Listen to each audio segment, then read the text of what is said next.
Hi, welcome to the first video on your journey to become a free happy non-smoker. And today I just, as a first video, I just want to introduce myself and explain you a little bit who am I and what is my relationship with smoking, and more especially with stop smoking, so that you get a clear idea that yes, indeed, I'm a good resource to help you to become a free happy non-smoker. And I think my biggest advantage or my biggest benefit in helping you to become a free happy non-smoker is the fact that I've been a chain smoker myself for over 22 years.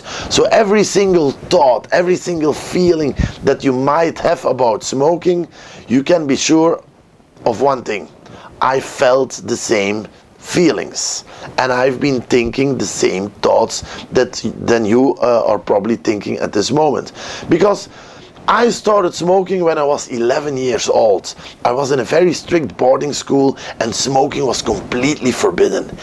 And I believe that that is one of the reasons why I started smoking, because it was forbidden and I was curious and I wanted to be part of the group together with my other friends, and I wanted to impress the girls and things like that. So that if I look back at how I started smoking, I feel that are the most important things that made me start smoking those very first cigarettes. So I don't know how it was in your life, what were exactly the circumstances in which that you became a smoker, but one thing I do know: you never choose to become a chain smoker, right?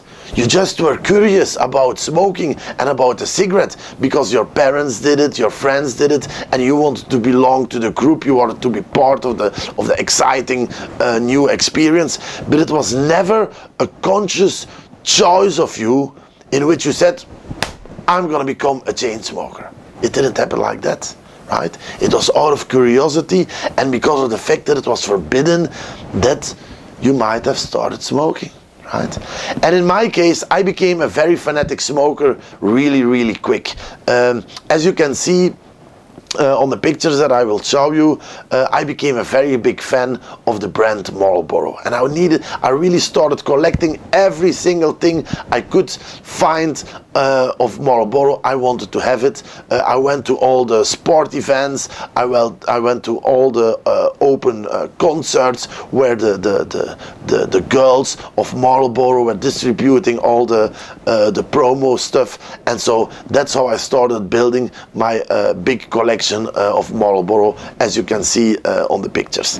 And also, to give you an idea, at the end of my smoking career, I was working as a consultant, traveling around all over Europe and the world to help companies to improve their bottom line.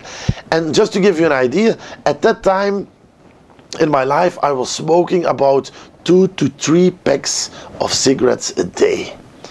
To give you an idea, in the morning when I would wake up, the first thing I would do was smoke a cigarette, of course. And most often I already would have smoked 2 or 3 cigarettes even before leaving my bed. And then I would go to the bedroom, smoke another cigarette, take a shower, after the shower smoke another cigarette, shave myself, get dressed, smoke another cigarette, go down. Most of the time, like I say, I spent time in a hotel, so I would go downstairs to have breakfast in the hotel.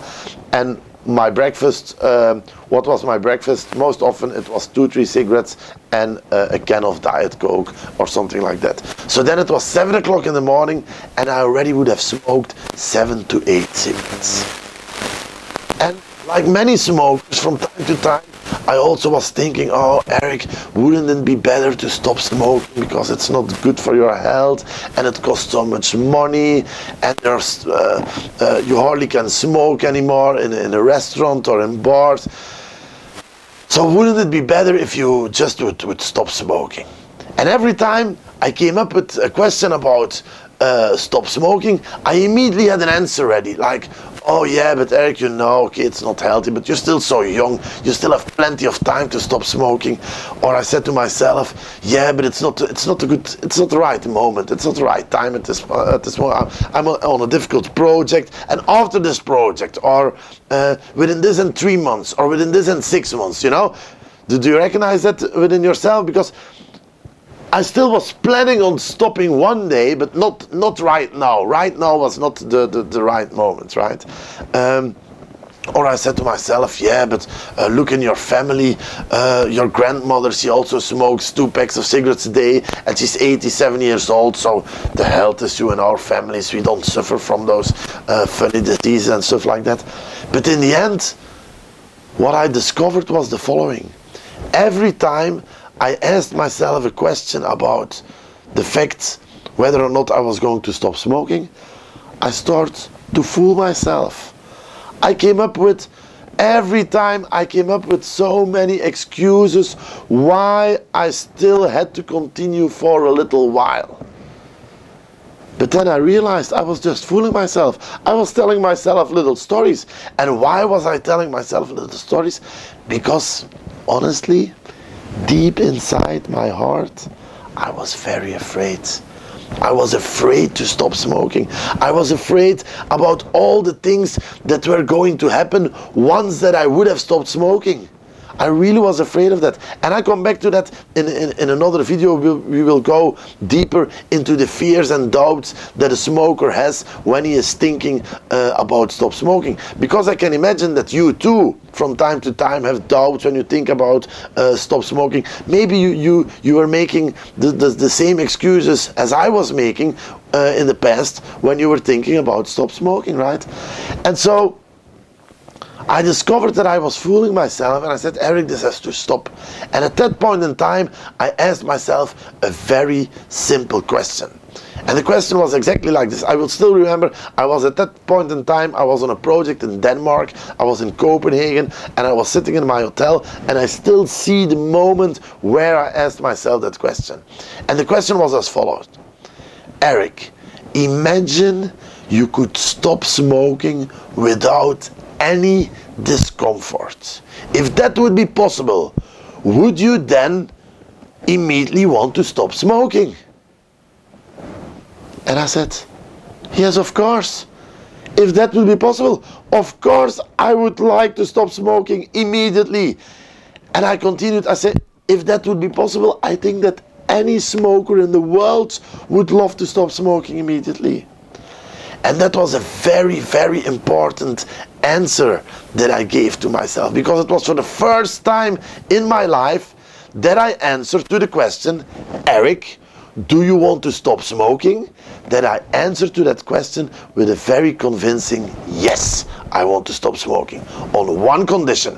I want to stop smoking on the condition that I can stop smoking without any discomfort, without having the feeling to give up something, without having the feeling to miss something, without having to run around the rest of my life and thinking every time I see a cigarette, oh no, I cannot have that anymore, I cannot have that anymore. If that would be possible, yes, I would want to stop immediately. And so that is basically also a very first important question I have for you. If you could stop smoking today without any discomfort, would you like to stop smoking right away?